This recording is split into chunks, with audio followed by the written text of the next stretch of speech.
¿Qué tal, amigas y amigos? Muchísimas gracias por acompañarnos como siempre en Entrevista a Venevisión.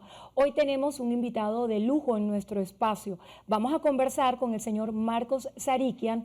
Él es industrial venezolano y director de ACIDE, Asociación Civil de Desarrollo Institucional. Además, fue nombrado empresario del año por Conindustria. Importante información que compartir con nosotros. Gracias por estar aquí. Gracias por la invitación.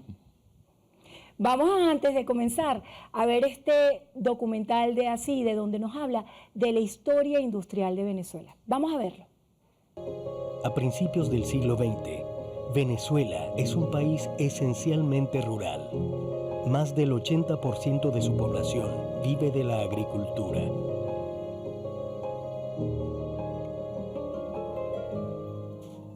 En sus principales ciudades, una incipiente industria apenas florece, gracias al esfuerzo de los primeros emprendedores que apuestan por el país. Los productos de estas empresas pioneras son transportados en mulas, a pesar de que algunas fábricas utilizan ya, en su producción, energía mecanizada, como aquella pujante fábrica de chocolates que posee la costosa máquina a vapor. El inicio de la explotación petrolera en el país marca la transformación de una Venezuela agraria a una Venezuela petrolera. Por primera vez en la historia de Venezuela, un rubro que no es el agrícola se convierte en el primer elemento de exportación, porque la explotación petrolera genera una dinamización de la economía y de allí la escala es realmente vertiginosa. La Venezuela de los años 50 tiene una economía boyante, con una baja tasa de desempleo. A los ojos del mundo, un país muy atractivo.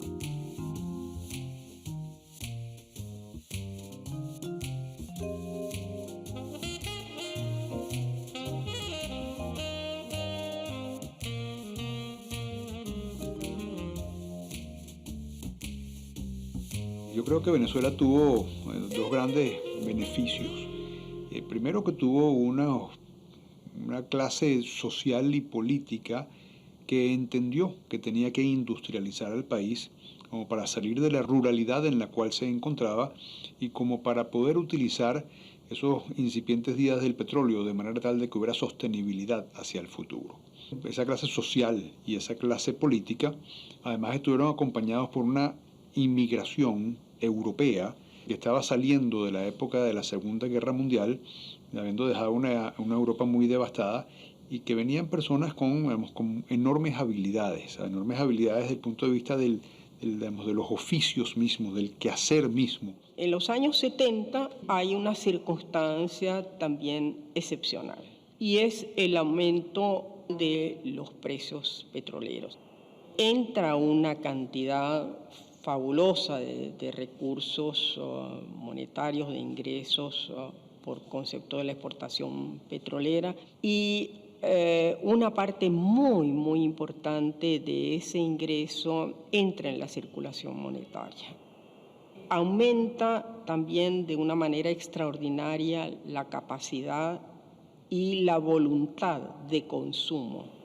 El sueño de la gran Venezuela parece posible. Un Estado todopoderoso, dueño de empresas, aerolíneas y bancos, lleva las riendas de la economía. A finales de los años de 1980, producto de decisiones políticas, la industria privada comienza un proceso de paralización o desaparición, situación que se agravó por la inseguridad jurídica generada por las expropiaciones realizadas a inicios del siglo XXI. Y se concentra el monopolio de la producción en manos de un Estado. Nuestra historia nos demuestra que con las condiciones adecuadas para la producción, se crea empleo y riqueza y se contribuye con el desarrollo social integral de nuestro país. Es momento de ver hacia adelante. Tenemos que rescatar y potenciar nuestras capacidades en la industria y en el campo. Motores generadores de las condiciones laborales y sociales necesarias para lograr el bienestar de nuestros ciudadanos. El pasado es importante para aprender de él. Lo que tenemos que entender lo que pasó y buscar lo bueno.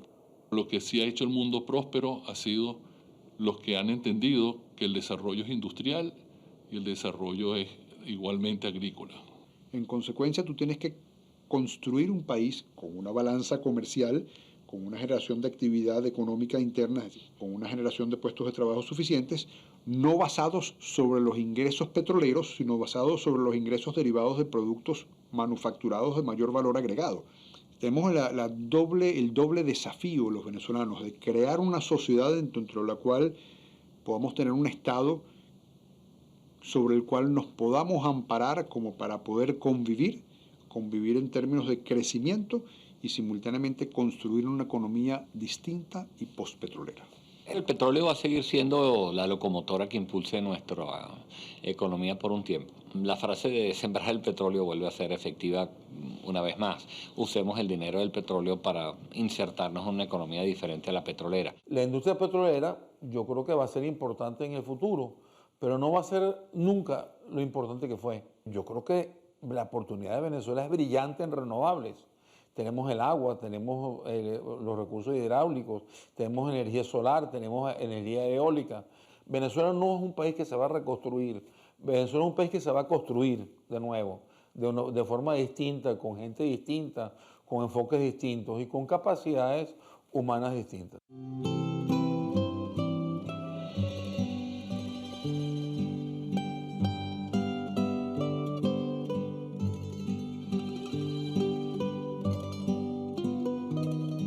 Bueno, pudimos disfrutar de al menos 6 minutos de este documental históricamente muy valioso que se titula La Venezuela Posible.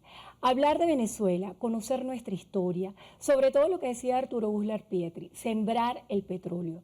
¿En qué se parece la Venezuela de antes a la Venezuela de ahora? Conociendo usted lo que ha vivido a partir de 3 generaciones de trabajar por y para Venezuela. Bueno, una de las cosas que dice el video y que existió desde 1935 prácticamente hasta el 87 es que Venezuela está enfocada hacia la industria y el desarrollo agrícola, al punto de que el crecimiento casi siempre estaba entre el 6 y el 7%, eran los países de Latinoamérica con mayor crecimiento. Y no importa el gobierno que viniera, siempre estaba enfocado hacia la industria y hacia la agricultura. Tú puedes ver toda la historia de todos los gobiernos que llegaron y siempre pensaban en que había que producir en Venezuela, había que producir en Venezuela. ¿Por qué la industria? Porque la industria es la que genera la mano de obra necesaria para que todo el mundo podamos trabajar. Nadie se puede sentir que tiene dinero y que tiene prosperidad si está rodeado de pobreza. Es importante que todo el mundo tenga la oportunidad de trabajar. Y la industria es la fuente para hacerlo. El petróleo no, porque el petróleo genera mucha riqueza, pero poca mano de obra. O sea, con muy poca mano de obra tú puedes sacar mucha riqueza. Si esa riqueza no la inviertes, sino la desarrollas en una economía de puertos, entonces simplemente lo que vas a hacer rico es al chino, al indonesio, al americano, al que tú le compras, pero no vas a crear la riqueza interna que requiere el país. Sarikian, siempre se nos ha hablado de la necesidad de diversificar la economía local y dejar de lado ese esquema monorrentista que tanto daño le ha hecho al país históricamente. ¿Qué hace falta para que exista realmente un impulso del sector industrial y del sector agrícola, sobre todo en estos tiempos donde hay tantos desafíos en el plano económico y que la economía sigue siendo el tema más interesante y más importante para el venezolano? Porque a lo mejor no conoce la interpretación a nivel de cifras, pero sí conoce lo que es la realidad de su dinámica económica particular. Bueno, mira, te lo voy a explicar de una forma muy sencilla que creo que te lo puedo enseñar, la gente lo va a entender. En 1990, el profesor Naim presentó un gráfico donde decía que aquí estaba Venezuela dentro del PIB. El PIB es el Producto Interno Bruto, lo que produce un país en servicios y en producción. Entonces, esta es la Venezuela acá y esta es Corea del Sur. O sea, hay una diferencia. Venezuela estaba muy por encima de Corea del Sur para 1966. Y después enseña el gráfico y dice que estaba en el año 2000 y Corea es 10 veces más importante que Venezuela. Entonces dice, mira, los coreanos supieron crecer. Nosotros nos quedamos estancados. Teníamos aranceles, para proteger la industria, pero no crecimos. Entonces, yo me molesté porque pensé que, oye, yo creo que los colegas industriales aquí tienen bastante mérito y no le quito mérito a los coreanos, pero creo que los venezolanos somos tan buenos como ellos. Entonces, contraté una compañía que se llama McKinsey para analizar las cifras, porque muchas veces los economistas hablan de cifras, pero no analizan el porqué de las cifras. La causa. La causa de las cifras. Entonces, analizamos las causas. Bueno, es muy sencillo. Corea del Sur no tenía dinero, no existía dinero, muy poco dinero, y tuvo tres vertientes. La primera dijo, tenemos que enfocarnos hacia la agricultura y hacia la industria. Para que eso sea correcto, en realidad tenemos que incentivarla. Tenemos que darle todo el apoyo a la industria. Y ella a su vez, que esa es la diferencia que hubo con Venezuela, ella a su vez tiene que comprometerse a exportar el 30% de lo que hace, y además de eso tiene que generar mano de obra para poder absorber las cantidades de gente que están sin trabajo. Y segundo, tenemos que desarrollar la educación básica como las mejores. Y los colegios, los niños que se morían de hambre en la calle, porque no, habían perdido sus padres por la guerra, tenían que ir a los colegios y los colegios le daban comida, desayuno y almuerzo. Entonces todos los niños iban al colegio con la disciplina que tenían que tener una cachuchita y después tenían que traer su paltó. Si no lo traían no podían comer, no podían entrar al colegio, pero creó la disciplina. Entonces, Corea del Sur, para esas cifras que ustedes ven, fue porque era negocio producir en Corea. No era porque los coreanos se levantaron en la mañana. Los subsidios llegaron 50% de subsidios para las exportaciones. O sea, usted exportaba $1 y el gobierno le regalaba 50 centavos. ¿De dónde salían los 50 centavos? De la diferencia en cambio. Entonces, lo mismo hizo China. Yo quisiera que alguien me dijera cómo yo puedo exportar, que yo exporto a todas partes del mundo, tela a China. Yo produzco más barato que China, igual que China, pero China no me deja entrar las telas allá. ¿Por qué? ¿Qué hace falta para que exista ese estímulo en el industrial venezolano? ¿Y qué hace falta en cuanto a política de Estado para promover la industrialización del país? Te lo voy a poner en positivo. En la agricultura, el ministro que está a cargo ahorita ha tratado y ha hecho avances sobre incentivos para la agricultura. Está trayendo los agroquímicos a precios muy competitivos, semillas a precios muy competitivos, y mucha gente se está dedicando a empezar a sembrar, porque es negocio sembrar. Pero si tú, en cambio, no lo haces así, sino que la persona tiene que generar tecnología para poder exportar, bueno, a lo mejor, en el caso mío lo hicimos, pero son muy pocos los casos que lo puedan hacer. Hay un rezago tecnológico muy importante en el país, pero también hay una promoción de unas políticas de Estado como la Ley de Zonas Económicas Especiales. Okay. Desde el punto de vista industrial, ¿usted cómo las percibe? Las percibo como un signo positivo. El presidente Maduro dijo que había que dedicarse a la industria y a la agricultura. El sueño es correcto. La pregunta que me hago, ¿cuál es la acción de ese sueño? Si un sueño no tiene una acción detrás, se convierte en un sueño. Para que el sueño sea una realidad, tiene que tener una acción. Está el decreto, no están las normas, no está la ley per se. En Colombia, por ejemplo, las industrias grandes son zonas que quiere el presidente Maduro generar, pero todavía no ha salido el decreto. Entonces, es un buen sueño, necesitamos la acción. El problema es que el país está agotándose en la parte política y es lo que menos importa. Lo que importa es la parte productiva. Sigamos un ejemplo. Si la agricultura está funcionando, vamos a hacerlo en la industria también. Mira, te voy a dar un ejemplo positivo. Si el negocio trae bodegones, la gente va a hacer bodegones, ¿verdad que sí? Si el negocio es ser industrial, la gente va a ser industrial. O sea, ¿hacia dónde tú quieres dirigir tu visión para que las cosas se hagan? Tiene que haber un incentivo positivo para que la gente decida que es bueno ser industrial. Me encanta que su visión siempre está enfocada hacia lo positivo y se habla demasiado, sobre todo cuando se habla de la economía, del factor confianza como la piedra angular. ¿Se puede seguir apostando a Venezuela y se puede decir que Venezuela sigue siendo un país de oportunidades a pesar de todas las dificultades económicas y políticas que hay hoy? Yo creo que sí. Yo pienso que Venezuela tiene un lugar geográfico privilegiado, tiene un clima privilegiado, tiene unos recursos nacionales privilegiados.